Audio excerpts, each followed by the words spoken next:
Shalom. Anda sedang bergabung di dalam podcast Awali Bersama Tuhan dari Gereja Kristen Kalam Kudus Merauke. Kami berharap podcast ini akan menjadi berkat bagi Anda dalam mengawali hari ini. Selamat mendengarkan. Tuhan Yesus memberkati.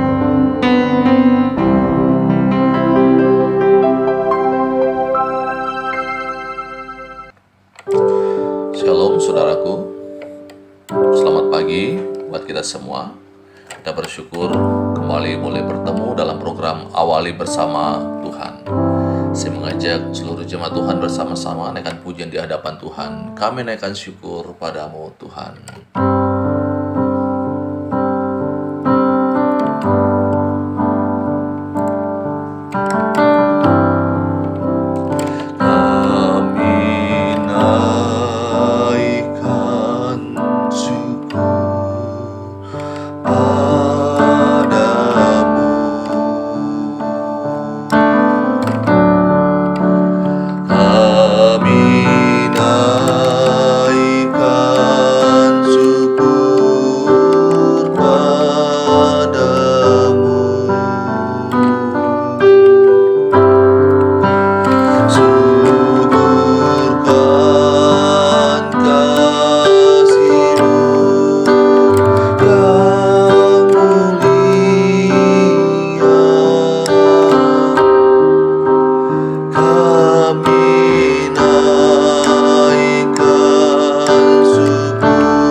Tema renungan firman Tuhan pada pagi hari ini adalah awas tipuan iblis.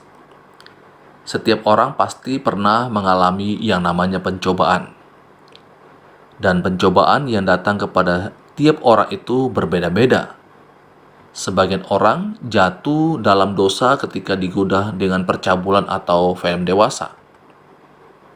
Sebagian lagi jatuh ketika berhadapan dengan harta.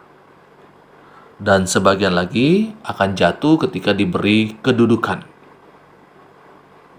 Saudaraku, pada pagi hari ini saya mengajak kita untuk memperhatikan dalam kitab Kejadian pasal 2 dan pasal 3. Bagaimana strategi yang digunakan oleh iblis untuk mencobai manusia. Dalam Kejadian pasal 2 ayat yang ke-16, di sana dikatakan, lalu Tuhan Allah memberi perintah ini kepada manusia. Semua pohon dalam taman ini boleh kau makan buahnya dengan bebas.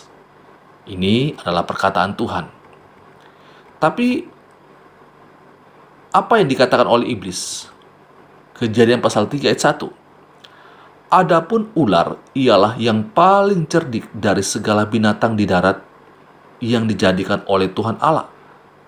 Ular itu berkata kepada perempuan itu, tentulah Allah berfirman, semua pohon dalam taman ini jangan kamu makan buahnya, bukan? Kemudian, pasal 2 ayat yang ke-17. Tetapi pohon pengetahuan tentang yang baik dan yang jahat itu, janganlah kau makan buahnya, sebab pada hari engkau memakannya, pastilah engkau mati. Kemudian, Kejadian pasal 3 ayat yang ke-4. Tetapi ular itu berkata kepada perempuan itu, sekali-kali kamu tidak akan mati. Saudara, kita bisa memperhatikan dari beberapa ayat ini, bagaimana iblis menipu si Hawa. Iblis memutarbalikkan firman Allah. Iblis mengatakan bahwa semua pohon dalam taman ini jangan kamu makan buahnya, bukan? Padahal Allah berfirman bahwa mereka bebas makan buah dari semua pohon dalam taman itu, kecuali pohon pengetahuan tentang yang baik dan yang jahat. Iblis memelintir konsekuensi pelanggaran dosa. Dikatakan bahwa sekali-kali kamu tidak akan mati. Padahal Allah telah mengatakan dalam pasal yang kedua bahwa pada waktu kamu memakannya, kamu pasti akan mati. Saudaraku, ini perlu menjadi awasan bagi saya dan saudara, agar kita tidak masuk dalam perangkap iblis. agar tidak masuk dalam jebakan iblis yang ingin menjatuhkan kita dalam dosa. Kalau demikian, apa yang harus kita lakukan agar tidak terjebak dalam tipuan si iblis? Yang pertama, kita harus benar-benar sadar bahwa iblis dapat menyamar menjadi malaikat terang. Ia akan terus mencari orang-orang yang dapat dijeratnya, orang-orang yang dapat dijatuhkannya. Yang kedua, teruslah berjaga-jaga dan lawan iblis dengan iman yang teguh, iman di dalam Yesus Kristus. Dan yang ketiga, gunakanlah seluruh perlengkapan senjata Allah yang dituliskan dalam Efesus pasal 6 ayat 10 sampai ayat yang ke-18. Bapak Ibu bisa membaca ayat firman Tuhan ini. Di sana disebutkan bagaimana caranya kita agar dapat menghadapi segala tipu muslihat daripada si jahat. Kiranya kebenaran firman Tuhan ini akan menolong kita supaya dapat melawan tipu daya iblis yang ingin menjatuhkan kita dalam dosa. Mari kita berdoa. Kami sungguh bersyukur untuk firman-Mu yang kami boleh baca dan renungkan pada pagi hari ini. Tolonglah kami, mampukanlah kami ya Tuhan, biar kami tidak terjebak dan tidak masuk dalam jebakan si iblis yang ingin menghancurkan dan merusak kehidupan kami.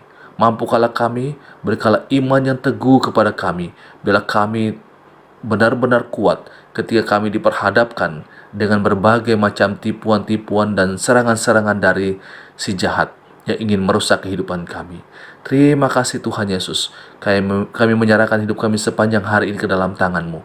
Tolonglah kami, dimanapun kami berada. Biarlah kami boleh menjadi saksi Tuhan. Kami boleh menggunakan hidup kami hanya untuk menyenangkan hati Tuhan saja. Terima kasih. Kami menyerahkan hidup kami sepanjang hari ini ke dalam tangan-Mu. Tuhan yang akan menjaga kami. Dalam nama Yesus, kami bersyukur dan berdoa. Amin.